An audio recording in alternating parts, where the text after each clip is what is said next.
Let's talk about babies. Cute, cuddly, sometimes screaming bundles of joy. They bring so much happiness and love into our lives, but they also come with a lot of responsibility. But let's be honest, folks, not everyone is cut out for parenthood. The pressures and demands can be overwhelming, especially if you're not prepared. Sometimes life throws you a curveball. You're young, scared, or facing circumstances you never imagined. Maybe you're dealing with financial struggles, health issues, or lack of support. That's where safe haven laws come in. These laws provide a safety net for parents in crisis. They're like a fire escape for desperate parents who feel they have nowhere else to turn. A way out when all other doors seem closed. Think of it like this. You're holding a ticking time bomb and you just want to make sure it doesn't go off in the wrong hands. It's about ensuring safety and care. Safe haven laws let you anonymously leave your baby at designated locations, no questions asked. These locations are often hospitals, fire stations, or other emergency facilities. No judgment, no fear of arrest, just a compassionate option for those in need. Just a safe and legal way to ensure your child gets the care they deserve, even if you can't provide it yourself. It's about giving the baby a chance at a better life. It's a heartbreaking situation, no doubt. The emotional toll on the parent is immense, but safe haven laws offer a glimmer of hope in a dark and scary time. They provide a way forward when it feels like there are no options left. They recognize that sometimes the most loving act a parent can make is to let go. It's about making the best choice for the child's future, even if it's the hardest decision you'll ever make. Okay, so how legal are these safe haven laws? Are they really as straightforward as they seem? I mean, can you really just drop off a baby like a library book and walk away scot-free? It sounds almost too good to be true, right? The answer, thankfully, is yes. These laws are designed to provide a safe and legal option for parents in desperate situations. Every single state in this fine, occasionally dysfunctional union has some form of safe haven law in place. That's a nationwide commitment to protecting the most vulnerable. That's right, folks. From sea to shining sea, these laws are there to protect both babies and parents in crisis. It's a safety net woven into the fabric of our society. But it's not a free-for-all. There are important guidelines to follow to ensure the safety and legality of the process.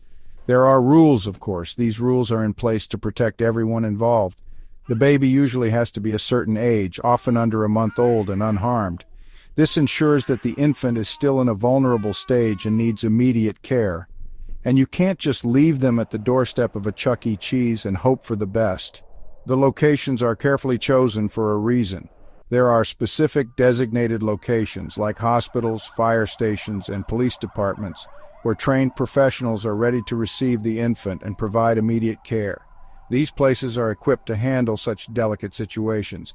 The point is, these laws are designed with safety in mind, the safety of the child and the parent. It's about creating a secure environment for everyone involved. It's about offering a compassionate alternative to abandonment, ensuring these vulnerable infants get a fighting chance at life. By providing a safe and legal option, we can help prevent tragic outcomes and give these babies a hopeful future. So you're probably thinking this all sounds great, John, but where the heck are these safe havens? Do I need a secret map and a decoder ring to find them? Well, hold your horses, Indiana Jones. It's actually much simpler than that. While the specific locations and requirements might vary slightly from state to state, because, you know, America, the general idea is the same. Hospitals, fire stations, and police departments are usually your best bet. These places are staffed 24/7 with people trained to handle emergencies, including tiny humans in need of a safe landing. Some states even include churches or EMS stations on their list of designated locations. The important thing is to do your research. If you or someone you know is facing this situation, don't just guess. Look up your state's specific safe haven laws online or call the National Safe Haven Crisis Hotline. They're available 24/7 to provide confidential support and information. Now, you might be wondering, who in the world would actually use these safe haven laws? What kind of person just gives up their baby? Well, hold on to your judgments, folks, because the reality is far more complex and heartbreaking than you might imagine. It's not always about giving up, but rather about making an impossible choice in an impossible situation. Imagine a teenager facing an unplanned pregnancy, terrified and alone with no support system to speak of. or a young mother struggling with postpartum depression, overwhelmed by a darkness she doesn't understand, or a family facing financial ruin, unable to provide even the basic necessities for a newborn. These are just a few examples of the countless situations that might lead someone to utilize safe haven laws. It's not about being a bad parent, it's about recognizing your limitations and prioritizing the well-being of your child, even if it means making the ultimate sacrifice. It's about choosing love even when it hurts. Section 5, Financial Safe Havens, Tax Havens, and Asset Protection. Okay, folks, buckle up because we're switching gears from actual safe havens to the metaphorical kind. We're talking about financial safe havens, those tropical islands, not always actual islands, where money goes to hide from taxes and pesky creditors. Think of them as the Bermuda Triangle of finance, where your assets mysteriously disappear from the reach of tax collectors and legal judgments. These havens often have low or zero taxes, strict banking secrecy laws, and a general don't ask, don't tell policy when it comes to the origins of your wealth. Now, before you pack your bags and book a one-way ticket to the Cayman Islands, let's be clear, using financial safe havens is a legal and ethical minefield. It's not as simple as stashing your cash under a metaphorical mattress in a sunny locale.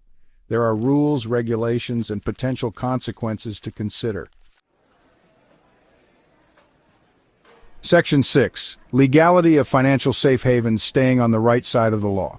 Here's the thing about financial safe havens. Their legality is about as clear as mud. The rules and regulations can be incredibly complex and vary from one jurisdiction to another. It's not inherently illegal to have an offshore account or invest in a foreign country. Many people do it for legitimate reasons. In fact, there are perfectly legitimate reasons why individuals and businesses might do so. Think diversification of assets, international trade, or simply taking advantage of favorable investment opportunities. These strategies can be part of a sound financial plan or simply taking advantage of favorable investment opportunities. However, it's crucial to understand the legal landscape. The problem arises when these havens are used for nefarious purposes like tax evasion, money laundering, or hiding assets from creditors. These actions are illegal and can lead to serious consequences, or hiding assets from creditors. When people use these methods to avoid their legal obligations, they cross the line into criminal activity. That's when things get shady, folks, and you're venturing into the murky waters of illegality. It's a risky game with high stakes, and you're venturing into the murky waters of illegality. The line between legal tax optimization and illegal tax evasion can be thin, and it's easy to slip up. The line between legal tax optimization and illegal tax evasion can be thin, and the consequences for crossing it can be severe. It's not just about paying back taxes, it's about the potential for criminal charges, and the consequences for crossing it can be severe. Penalties can include hefty fines, back taxes, and even jail time. The legal system does not take these offenses lightly. Penalties can include hefty fines, back taxes, and even jail time. So, unless you fancy a bright orange jumpsuit and a steady diet of prison gruel, it's best to tread carefully.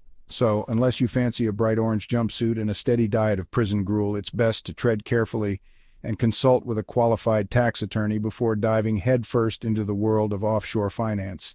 A good attorney can help you navigate the complex legal landscape and ensure you're on the right side of the law.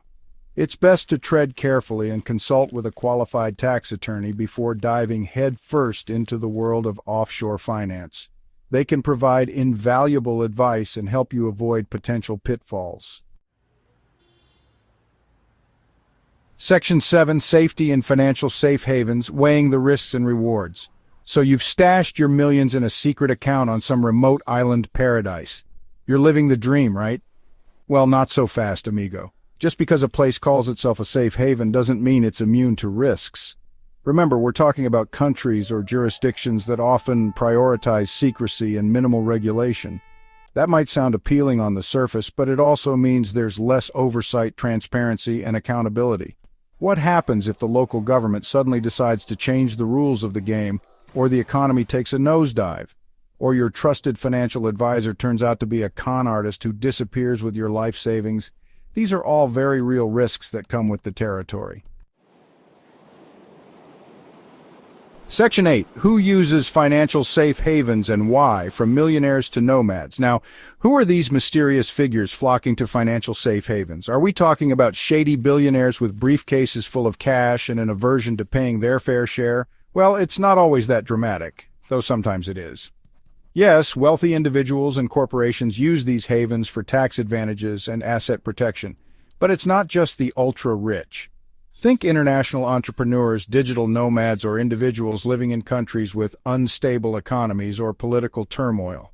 They might seek out these havens for a variety of reasons: to safeguard their earnings, protect their assets from seizure, or simply have more control over their own money.